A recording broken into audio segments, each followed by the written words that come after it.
Yayasan Pendidikan Maidam merupakan sebuah anak syarikat kepada Majlis Agama Islam dan Adat Melayu Terengganu, Maidam. Fungsi utama Yayasan Pendidikan Maidam adalah untuk mengembuskan dana amanah zakat bagi sektor pendidikan di Terengganu. Tahukah anda pada tahun 2025, Yayasan Pendidikan Maidam telah berjaya menguruskan dana zakat bagi sektor pendidikan berjumlah RM73,583,855 dan 22 sen.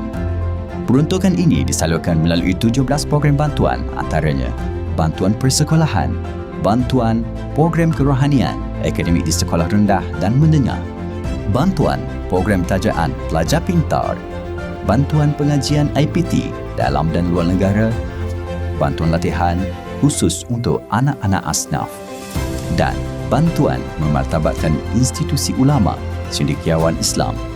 Melalui bantuan program kerohanian akademik di sekolah rendah dan sekolah menengah, sejumlah RM406,990 dan 5 sen telah berjaya diagihkan melibatkan 361 buah sekolah rendah dan 113 buah sekolah menengah di seluruh negeri Terengganu.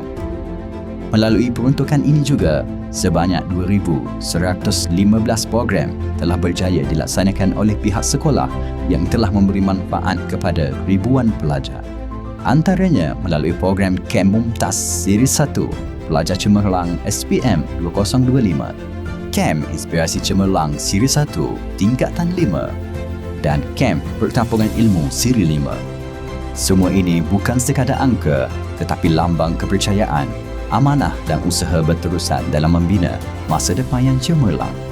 Inilah komitmen Yayasan Pendidikan Maidam memastikan setiap anak Terengganu mendapat peluang pendidikan yang sempurna.